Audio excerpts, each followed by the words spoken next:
여러분, 하늘의 예배는 어떤가 궁금하시죠? 하늘에선 어떻게 예배할까?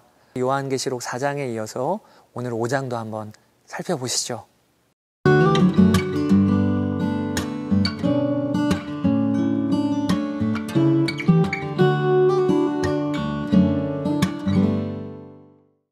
요한계시록 4장에 이어 요한은 하늘의 예배를 오늘 5장에도 보고 있습니다. 창조주 하나님에 대한 찬양에 이어서 5장에서는 그의 눈이 구원자 예수님, 오늘 본문에는 어린 양에게로 향합니다. 먼저 보좌에 앉아 계신 분, 즉 하나님은 오른손에 두루마리 하나를 들고 계십니다. 그 두루마리는 7인이 찍혀 봉해져 있는데 안팎으로 글이 쓰여 있습니다. 그 두루마리에 담긴 내용이 무엇이었을까요? 이어지는 6장부터 보면 그 두루마리의 인이 하나씩 떼어질 때마다 세상에 심판이 임합니다. 그러므로 두루마리 안에 담긴 내용은 세상에 임할 하나님의 심판이라고 우리가 추측할 수 있겠지요. 이 두루마리는 7인으로 봉해져 있는데 그 인을 뜯고 두루마리를 펼 수 있는 자가 아무도 없는 거예요. 그런 자격을 갖춘 자가 하늘과 땅 위, 땅 아래에도 없다고 나옵니다. 이에 요한은 슬피 웁니다. 왜냐하면 무서운 핍박 가운데 있는 교회와 성도들의 처지를 생각해 보면 심판이 지연되는 이 상황은 당연히 슬픈 일일 것이지요. 바로 그때 장로들 가운데 하나가 요한에게 놀라운 소식을 전합니다. 그것은 이 두루마리를 펼칠 자가 있다는 겁니다. 5절에 보니까 울지 마십시오. 유다 지파에서 난 사자 곧 다윗의 뿌리가 승리하였으니 그가 이 7봉인을 떼고 이 두루마리를 펼 수 있습니다. 여러분, 여기 유다 지파의 사자 또 다윗의 뿌리는 누구일까요? 바로 예수님을 가르치는 겁니다. 예수님이 유다 지파 또 다윗의 후손이시죠. 이제 요한의 눈앞에 한 분이 보이기 시작합니다. 그분은 하나님의 보좌와 내 생물과 장로들 가운데 서 계신데 그분의 형상은 사자가 아니라 죽임을 당한 어린 양과 같다고 6절에 기록되어 있어요. 어린 양에게는 뿔 7이 있습니다. 뿔은 권세와 권위를 상징하는 것으로 7뿔이란 완전한 권위를 의미하는 겁니다. 동시에 그분에게는 7눈이 있는데 그 7눈은 온 땅을 두루 다니시고 살피시는 하나님의 7영, 즉 성령님을 의미합니다. 다 예수님을 드러내고 있는 거지요. 두루마리를 펼 수 있는 분, 즉 예수님은 세상에 임할 심판의 주도권을 갖고 계신 분이십니다. 그분은 유다의 사자이십니다. 여기서 사자는 모든 동물의 왕이라는 상징을 갖지요. 그런데 그분은 동시에 죽임을 당한 어린 양으로 지금 나타나 보이고 계십니다. 사자에 비하면 양은 약하고 약한 동물이죠. 요한이 본 환상 가운데 예수님은 사자와 어린 양으로 동시에 나타나는데요. 이게 무슨 의미일까요? 이것은 예수님의 승리는 십자가를 통한 승리라는 것입니다. 예수님은 왕으로 모든 통치권을 갖고 계신데 그분은 십자가의 죽음을 통과하여 왕의 자리에 앉으셨습니다. 빌립보서 2장의 증거지요. 하나님은 이 환상을 통해 성도들에게 말씀하십니다. 교회의 왕이시고 역사의 주관자이신 예수 그리스도는 십자가의 죽음, 즉 어린 양으로 승리하였다. 사자이시다. 그러므로 고난 중에 있는 성도들이요, 십자가 길 가는 것을 주저하지 말라라고 말씀하시는 거예요. 사랑하는 여러분, 십자가의 길이 승리의 길입니다. 승리하신 예수님이 오늘 교회와 성도인 우리에게 자기 십자가 지고 나를 따르라고 하시지요. 어린 양 예수 그리스도가 이루신 구원을 정말 우리가 찬양합니다. 이제 드디어 어린 양이 보좌에 앉아 계신 분에게서 두루마리를 받습니다. 그때 하늘의 네 생물과 장로들이 어린 양을 찬양하고 경배합니다. 그 경배의 내용은 어린 양 예수 그리스도의 구원 사역입니다.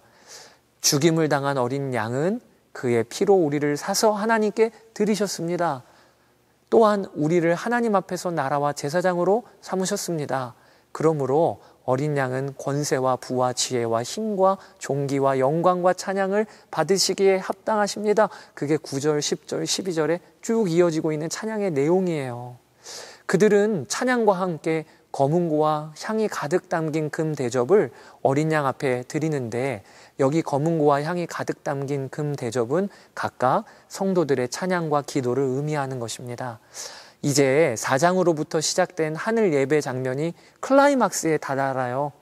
하늘과 땅의 모든 존재들, 내 생물, 장로, 수천 수만의 천사들, 하늘과 땅 위 아래의 바다 아래의 모든 만물이 한 목소리로 이제 찬양을 시작합니다. 찬양의 내용은 이렇습니다. 보좌에 앉으신 분과 어린 양께 찬양과 존귀와 영광과 권능을 영원 무궁히 돌릴지어다.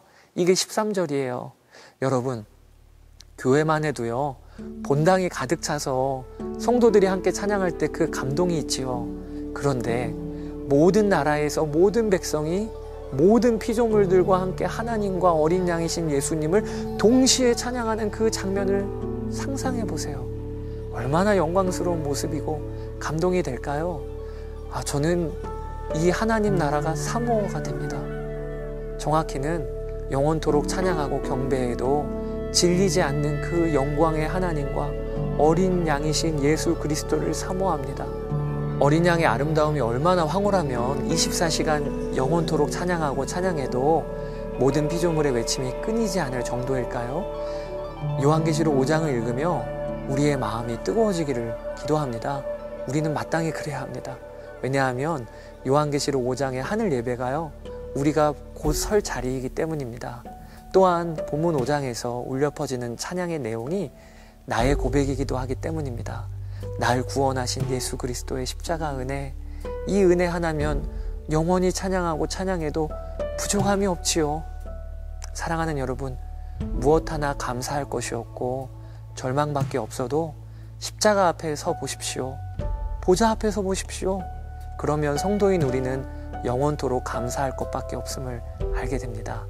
이제 요한계시록 6장부터 심판이 시작됩니다. 요한계시록 4, 5장을 읽으며 우리가 한 번 더 기억해야 할 것이 이것이지요. 세상을 향한 하나님의 심판은 그 출발이 하늘 예배라는 것입니다.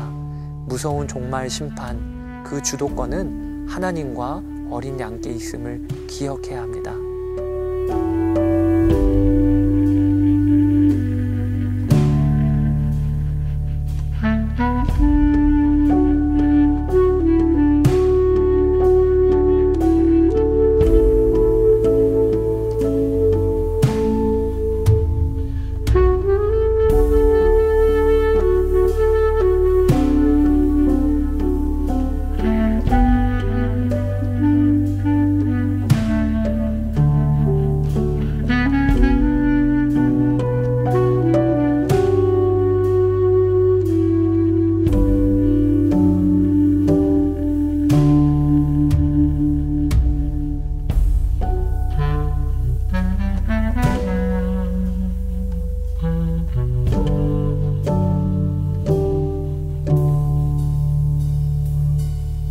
요한계시록 읽으시면서 이불 속에 들어가서 오들오들 떨어보신 적 있으세요? 아마 6장부터는 그런 생각이 드실 수도 있겠습니다. 그러나 두려워하지 마십시오. 요한계시록은 은혜의 책입니다. 6장 한번 살펴보실게요.